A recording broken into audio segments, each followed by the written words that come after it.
Mobile masala వారి 3 ముక్కల్లో చెప్పాలంటేలో ఒక మలయాళ కథ గురించి మాట్లాడుకుందామా ఈరోజు. సినిమా పేరు గురువాయూర్ అంబలనాథైల్.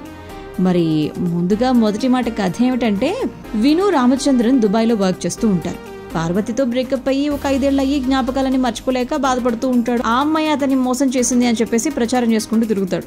అయితే ఈ క్రమంలో వినుకు అంజలితో నిశ్చితార్థం జరుగుతుంది. అంజలి అన్నయ్య ఆనంద్కు విను పాత ప్రేమ గురించి తెలిసి ఆ జ్ఞాపకాల నుంచి బయటపడేందుకు తన మాటలతో అతన్ని ఊరడిస్తూ ఉంటాడు. అయితే ఆనంద్ లైఫ్ కూడా అంత హ్యాపీగా ఏం ఉండదు. కొన్ని కారణాల వల్ల భార్యకు దూరంగా ఉంటాడు. తనకెంతో సపోర్ట్గా ఉన్నటువంటి ఆనంద్ జీవితంలో సంతోషాన్ని నింపాలి అని చెప్పి విను అనుకుంటాడు. దీంతో పెళ్లికి కాస్త ముందుగానే ఇండియాకి వచ్చి ఆనంద్ని కలుస్తాడు.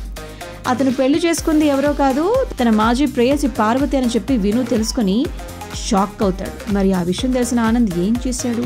తన చెల్లి అంజలిని వినుకిచ్చి పెళ్లి చేశాడా లేదా? ఈ క్రమంలో ఎలాంటి పరిస్థితులు ఎదురయ్యాయి? ఇవన్నీ తెలుసుకోవాలంటే సినిమా చూసేయాల్సిందే. నెంబర్ 2, అందరికీ తెలిసిన కథనే మరోసారి చెప్పాల్సి వచ్చినప్పుడు స్క్రీన్ ప్లే పకడ్బందీగా రాసుకుని తెరపై ఎంత ఇంట్రెస్టింగ్ గా తీర్చిదిద్దాము అనే దానిపై ఆ సినిమా విజయం ఆధారపడి ఉంటుంది. ఈ విషయంలో గురువాయూర్ అంబలనాథైల్ సినిమా మంచి విజయాన్ని సాధించిందని చెప్పాలి. బికాస్ ఫస్ట్ ఫ్రేమ్ నుంచి లాస్ట్ వరకు తెరపై కనిపించే ప్రతి క్యారెక్టర్ ప్రేక్షకుడికి కూసిన్ని నవ్వులు పంచే విధంగానే చక్కగా సాగుతుందన్నమాట. అండ్ నెంబర్ 3, ఫైనల్ గా చెప్పుకుంటే, Prithviraj Sukumaran, Basil Joseph, Nikhila women వీరందరూ కలిసి నటించినటువంటి సినిమా. ముఖ్యంగా ఈ సినిమాలోని క్యారెక్టర్స్ తో పాటుగా కామెడీ, రచన, దర్శకత్వం సినిమాకి మంచి స్ట్రాంగ్ పాయింట్స్ అని చెప్పాలి.